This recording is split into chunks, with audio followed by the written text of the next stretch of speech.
Bonjour à tous et bienvenue sur la chaîne Cybertech pour le test complet du MacBook Air M2. Si vous hésitez à acheter cette machine et si vous vous demandez si elle est adaptée à vos besoins, cette vidéo est faite pour vous et je vais tenter de vous guider. Peut-être que vous hésitez avec le MacBook Pro 14 pouces ou avec le MacBook Air M1. Dans cette vidéo, on verra quels sont les arguments ou au contraire quels sont les défauts du nouveau MacBook Air d'Apple. Alors débutons ce test en abordant le nouveau design qui est l'une des principales nouveautés de ce MacBook Air M2. Apple s'est éloigné de l'ancien design du MacBook Air M1 pour se rapprocher du MacBook Pro 14 pouces. La coloris que j'ai choisie pour ce test, c'est la nouvelle coloris bleu minuit. Très clairement, si vous adoptez ce MacBook en couleur bleu minuit, il ne faudra pas être maniaque. Parce que à peine déballé, on voit déjà que la machine est pleine de traces de doigts. Et sur 3 jours de test, ça n'a fait qu'empirer. Tous les tests l'ont souligné, ce n'est pas juste moi. Ensuite, parlons maintenant de la connectique. C'est le retour du MagSafe, qui permettra donc de charger l'appareil avec sa prise aimantée, et on a 2 ports seulement, qui sont USB 4 et Thunderbolt 3. J'aurais vraiment aimé plus de ports, et une prise casque de l'autre côté de l'appareil. J'aurais au moins aimé un autre port USB 4, Thunderbolt 3 de l'autre côté. Alors ensuite, parlons de l'avant de l'appareil. On a ce clavier toujours aussi agréable pour la prise de notes. Ensuite, on a le grand trackpad et Touch ID.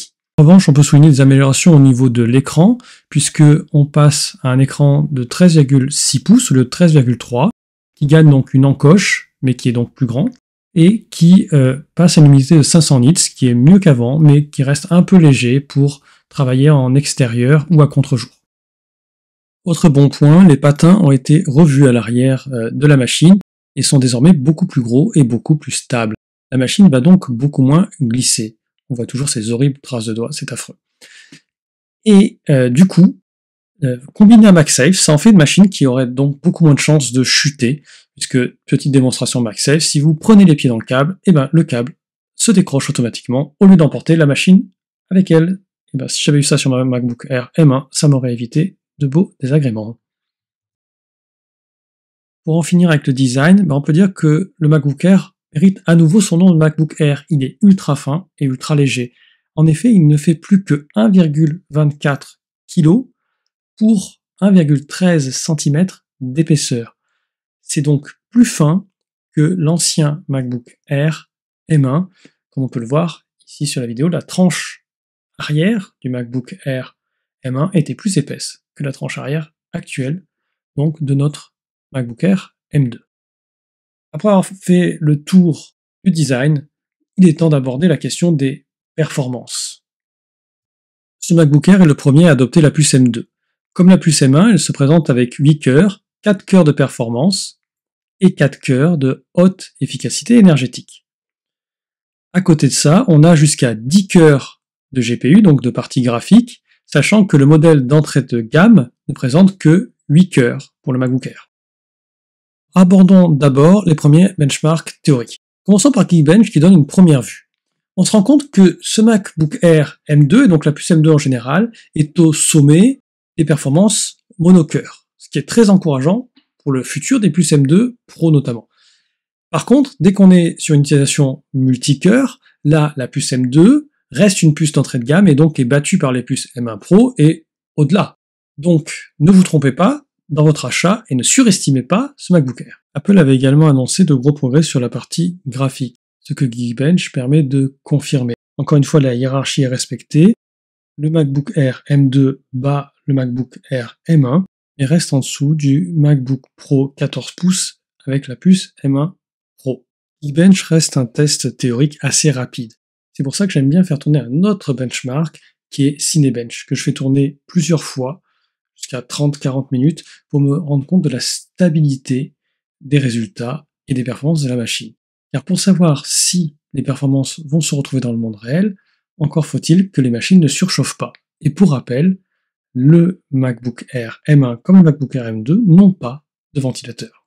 Alors ces machines surchauffent-elles justement? Côté dissipation thermique, vraiment pas de bonne surprise. Forcément ça chauffe. Après 20 minutes de Cinebench, dans une pièce avec une température ambiante de 26 degrés, le MacBook Air M1 comme le MacBook Air M2 voient leur température s'envoler au-dessus des 40 degrés. que ce soit sur le devant de la machine ou sur l'arrière de la machine. Ça sera d'ailleurs gênant sur l'arrière de la machine si vous avez l'habitude de travailler avec la machine sur vos genoux, parce que très clairement, les températures de 42, 43, 44, voire 45 degrés, vous allez les sentir. Mais c'est aussi gênant parce que, puisqu'il n'y a pas de ventilateur, le seul moyen qu'a le processeur M1 ou M2 pour se refroidir, c'est de baisser en fréquence.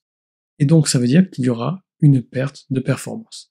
Et on va donc essayer de mesurer cette perte de performance à travers la suite des tests, en faisant des tests un peu plus poussés, d'abord dans Cinebench, et ensuite on essaiera dans les jeux, dans les applications. Je préfère en effet Cinebench parce que c'est un benchmark qui dure beaucoup plus longtemps. On peut le programmer sur des séances de 10-20 minutes, et ce qui permet donc de se rapprocher beaucoup plus d'une utilisation réelle de la machine que Geekbench. Et donc comparons le MacBook Air M1 et le MacBook Air M2. Cinebench permet très clairement de voir, voici le premier résultat à froid, un seul test, et voici le résultat après un test de plus de 10 minutes, qu'il y a une perte de performance pour le MacBook Air M2, et que cette perte de performance est plus importante que ce qu'on avait sur la génération précédente avec le MacBook Air M1. Cependant, qu'on ne s'y trompe pas, dans tous les cas, le MacBook Air M2 reste bien au-dessus du MacBook Air M1. Mais la perte de performance est bien réelle. Autre domaine dans lequel cette perte de performance se rencontre très clairement, c'est dans les jeux. Et on va voir avec l'outil de benchmark de Tomb Raider, Shadows of Tomb Raider, que l'on a une perte de FPS entre le premier benchmark fait à froid et un benchmark fait après 2 ou 3 répétitions de ce test. En pratique, c'est loin d'être négligeable parce qu'on passe finalement d'environ 40 FPS à 28-29. Donc un jeu qui était parfaitement jouable devient moyennement jouable, cela en niveau de détail très bas en plus. Reste néanmoins meilleur que le MacBook Air M1, avec lequel on ne dépassait pas les 17 FPS et donc pour lequel Shadows of Tomb Raider était absolument injouable. Ces résultats ne surprennent pas, car si l'on démonte la machine, comme l'a fait notamment iFixit, on se rend compte que le système de refroidissement est d'une part mal conçu, et d'autre part un peu bas de gamme par rapport au prix de l'ordinateur. C'est vraiment dommage, car le potentiel assez important de la puce M2 est un peu gâché. Ce choix n'est pas le seul choix décevant qu'Apple a fait sur ce MacBook Air M2. Alors, ce problème concerne uniquement le MacBook Air M2 de base avec 256 Go. Apple a choisi de ne mettre plus qu'une seule puce au lieu de 2 puces qui étaient mises avant en cluster qui permettaient d'augmenter les performances. On a donc une chute drastique des performances du SSD par rapport à la génération précédente du MacBook Air M1. Alors, c'est pas purement théorique le fait de passer de 2,5 Go à 1,5 Go environ en vitesse. Ça va se traduire par des transferts de données beaucoup plus lents, et ça va se traduire aussi par des pertes de performance générale du système, parce que lorsque la mémoire vive est saturée, on utilise le swap où il y a des données qui sont mises sur le SSD, et qui sont après réutilisées par le système. Donc une perte de performance générale à cause du SSD sur ce modèle de 156 Go. Donc si vous avez un seul upgrade à faire, c'est le SSD pour passer à 512. Toujours au titre des regrets quant aux caractéristiques techniques de la machine, on soulignera que ce MacBook Air M2 ne peut gérer qu'un seul écran externe, tout comme le MacBook Air M1. Cette limitation aurait vraiment dû disparaître, mais heureusement on peut la contourner, et je vous présente dans une autre vidéo la solution que j'avais déjà mise en évidence pour les MacBook Air M1 et qui est transposable au MacBook Air M2. Je vous mets le lien et la fiche dans cette vidéo, n'hésitez pas à aller la regarder si vous faites partie des personnes qui ont besoin d'utiliser plus d'un écran externe. Je sais que ce n'est pas tout le monde qui utilise plus d'un écran externe, mais si c'est votre cas, voilà la solution donc pour y arriver. On soulignera également des changements au niveau webcam, haut-parleur et micro. Alors pour la webcam, une nette amélioration puisqu'on passe de 720p à 1080p, donc une webcam qui a une meilleure définition et qui donnera donc des images de meilleure qualité, comme on peut le voir ici sur cette animation sur le site The Verge. Pour ce qui est des haut-parleurs, ils sonnent différemment, mieux définis dans les médiums, mais un peu de perte dans les aigus, je vous laisse écouter.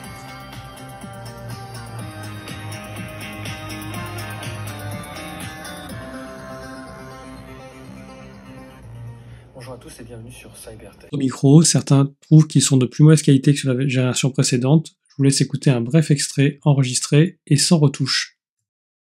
La qualité du micro ne semble pas non plus exceptionnelle. Voici un petit extrait donc pour vous permettre de l'apprécier. Après avoir vu quelles étaient les caractéristiques techniques de cette machine et ses principales faiblesses, il faut se demander pour qui elle est. Alors très clairement, si vous avez une utilisation classique, bureautique, surf internet, visionnage de vidéos sur Netflix, si vous êtes par exemple un étudiant, cette machine, c'est la machine qui vous est destinée, elle est vraiment parfaite pour vous avec une autonomie qui durera toute la journée. Mais on peut faire plus qu'une utilisation basique avec cette machine. Le MacBook Air M2 est plus puissant dans quasiment toutes les tâches que le MacBook Air M1. Et donc, comme avec ce dernier, on peut faire de la retouche photo, on peut faire de la programmation, on peut faire du montage vidéo ou encore de la musique. Les quelques résultats de benchmark que je vous passe à l'écran le prouvent. Il y aura donc un mieux par rapport au MacBook Air. Donc, tant que vos tâches ne sont pas trop longues en termes de durée, de sorte que vous n'avez pas trop à souffrir de la perte de performance, si vous avez le budget, vous pouvez considérer ce MacBook. Enfin, l'une des nouveautés de ce Mac est l'ajout du Media Engine qui augmenterait, d'après Apple, les performances de 40% dans l'encodage ou le décodage vidéo. Alors c'est un peu moins que cela, et d'autant plus faites attention au modèle MacBook Air d'entrée de gamme qui perd encore un peu de ses performances à cause du stockage lors de l'export. Il y a maintenant le temps de la conclusion, et celle-ci sera mitigée. Au niveau du design, c'est probablement l'une des machines les plus abouties d'Apple, et l'une des plus belles que j'ai eu l'occasion d'avoir entre les mains. Un très bel écran, un clavier très agréable, des haut-parleurs corrects, et une autonomie de toute une journée.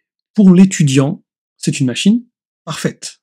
En traitement de texte, visionnage de vidéos, cette machine ne souffrira jamais de baisse de performance. En revanche, si vous avez une utilisation plus complète, avec du montage vidéo, de la retouche photo, de la programmation, etc., là, la machine va parfois chauffer et perdre une partie de ses performances à cause d'un mauvais refroidissement. Et là, je serais plus hésitant.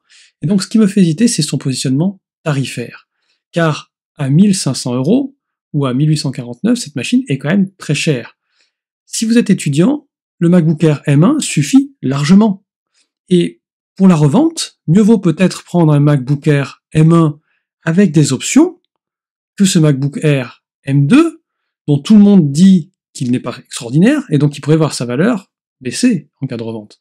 Donc moi je partirais peut-être sur un MacBook Air M1 en mettant soit un peu plus de stockage, soit éventuellement un peu plus de RAM, finalement.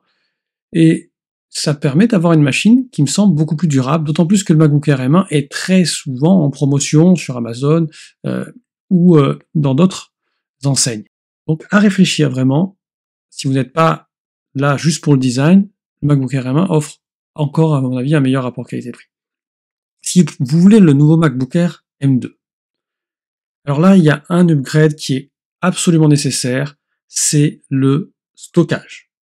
Le stockage de base est beaucoup trop lent, c'est un frein, c'est un carcan, il empêche la puce M2 de se révéler. Donc il vous faut absolument passer en 512. Après, vous pouvez augmenter pour passer sur les 10 cœurs de GPU si vous avez besoin de puissance graphique supplémentaire.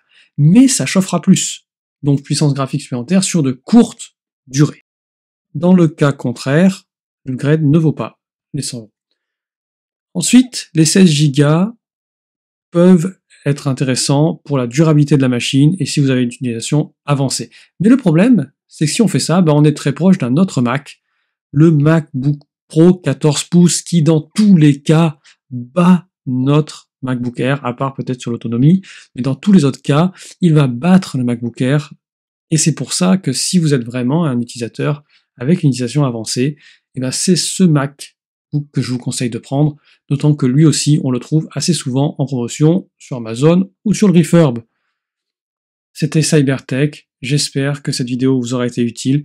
N'hésitez pas à vous abonner si c'est le cas, à regarder d'autres vidéos,